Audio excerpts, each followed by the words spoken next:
For the next part of the build, I've decided to do the first internal component, but since I'm a ways off from getting the CPU, graphics card, or other parts like that, I decided to go for the power supply since that part is less likely to become outdated over time.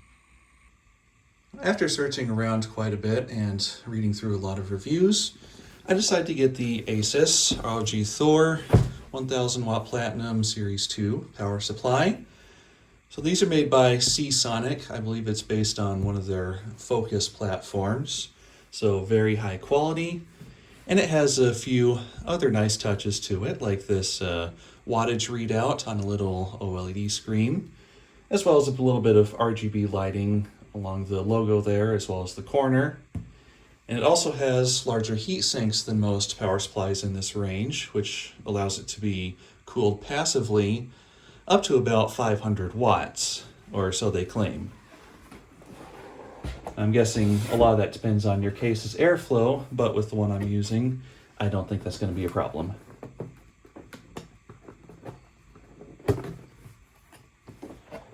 Now, getting the power supply out.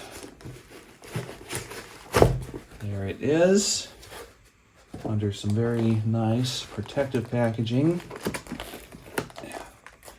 And that is a really, really heavy unit. I'd say those, well, it's heavy enough. I'd say the heat sinks have to be as large as the ones they used to use in 1000 watt power supplies before 80 plus came around. I'm sure there's a way to open up this bag, but it already started tearing, so I'll just tear it off the rest of the way. Might as well. I'm never going to use it again anyway. There we go. Okay, so yeah, there's the unit. I'm sure that looks good on camera, but honestly, it looks even better in person. Just this sort of brushed aluminum or stainless steel look on the front there. The logo on the side and everything. I mean, this side is a more typical finish, kind of a matte surface with matte painting there. But when you get around to the other side, you've got a really, really reflective screen here, which will be even more reflective once I take the little plastic film off of there, but I'm not going to do that yet. And then that is also very reflective, as well as the corner there just being just a real nice crystal clear.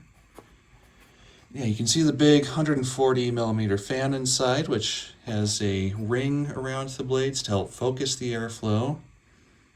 And although you can't really see too much without opening it up, I do see some very large power coils inside, as well as other components like the good sized capacitors, which I can just barely see through the grills there.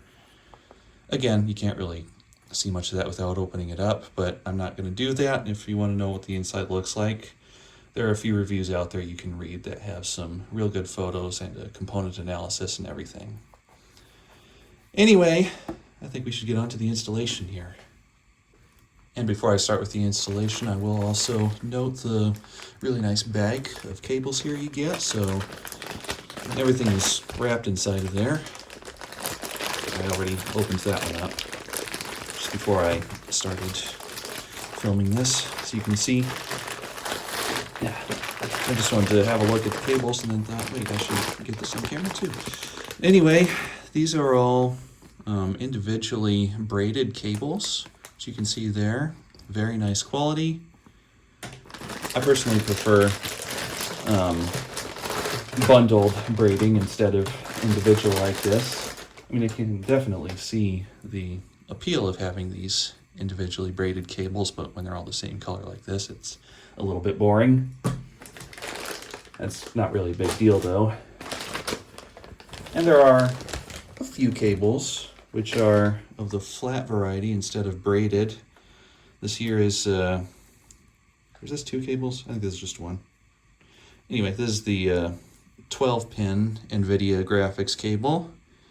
There wasn't a 16-pin included with this power supply, but I wasn't expecting that anyway, and I don't even know if I'll get a graphics card that needs the full 16-pin. But yeah, this one is the flat style cable instead of braided like these. And the rest of the cables are just your basic ones, and I haven't opened this bag yet. These are all also the flat variety. So it's mostly just your standard PCIe, CPU, and motherboard cables that are the braided variety. And one last thing, you get a nice Ziploc bag with accessories here.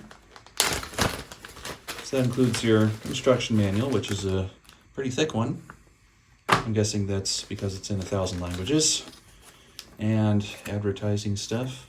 And see, there's what the individually braided cables can look like when they do some actual coloring to them.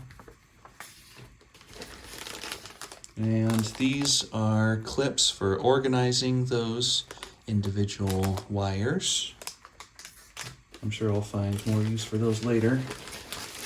And then you also get a whole bunch of these regular zip ties, as well as these Velcro ties. And what's this last thing in here? Oh, just some screws. And a random logo that you can stick somewhere, which I don't know if I'll use this or not, but there it is. It's actually pretty nice quality too. Looks like it's made of metal. Now, getting back into the case, before I can install this power supply, I want to put it on this side so that I can have the readout. But right now the hard drive bays are installed right here, as well as the rear fan that I put in earlier. So I'm going to switch these around to the other side to open up this space for the power supply. The first thing I need to do is remove the motherboard tray, and this just has a couple thumb screws holding it on. So I'll take those out.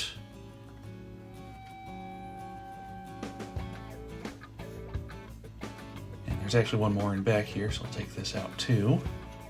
And now I should be able to, slide that forward and lift it off. Now there are a couple thumb screws holding the hard drive cage in place here, so I'll just take those out.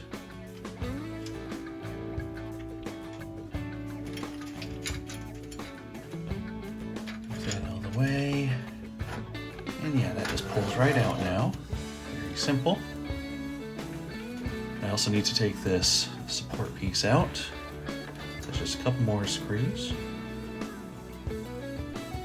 Now to remove the back fan, I'm going to take out these 4 thumb screws. There's the last one. So now that just pulls out from the back. And I can insert it to the other side here. And put those thumb screws back in. Now to take this front cage out, I think I can just remove these 2 thumb screws, and that whole thing just lifts right out very easily. I also need to take this radiator support out from the other side. There's all the thumb screws, and that comes right out from that slot. Some of these cables out of the way.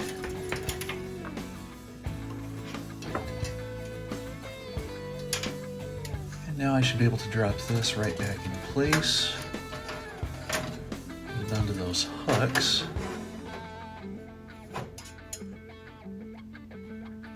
There. And now secure that with the 2 thumb screws. And I also need to take out this power supply support, which I didn't notice at first. That's just 2 screws. Now I can put that other support in place instead. Now that cage is installed.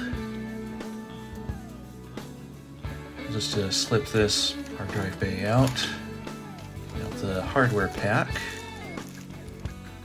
Just undo that twist tie. There it goes. And then just snap that back in. Now, to figure out where I need to put that power supply support, I'll just line that up in there for the moment. And it looks like it needs to go about there. I'll take that back out now. There, now I've got that screwed back in place. I should just be able to put the power supply in and rest it on top of there. Not sitting quite right though.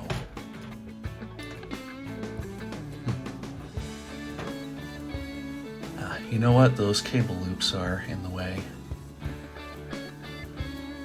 Alright, I've got that moved over one spot, so let's try this again. Alright, much better.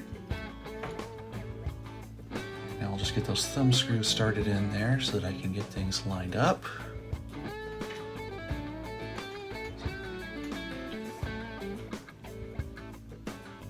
Those are all tightened up now. Also got a couple switches on the back here. And there's one more little piece of plastic film to take off.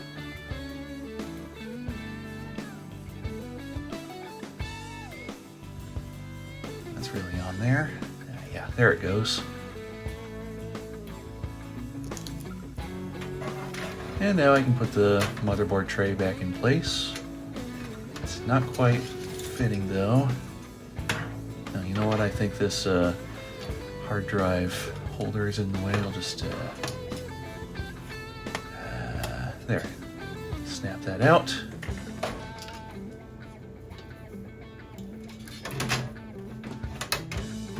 Okay, yeah, now it's fitting in place. And since I've got the power supply in, I might as well hook up these RGB cables, see how things look. And let's switch that on and see what it looks like. Oh yeah, that is a lot of lights. There's that boot up sequence on the power supply too. That looks really cool. Nice. Yeah, you've got that active wattage readout on there, so that's really nice. Oh, and as for that beeping sound, I have a power supply tester hooked up, so yeah, that's where that's coming from. Man, that's really a nice looking power supply. Yeah, I really think I went with the right choice of fans for this build. Those look really good on there. And these look really nice too. I'm just gonna flip through some of these settings, see the light show, and while I'm doing that, I might as well just mute that beeping noise. No reason to have that going.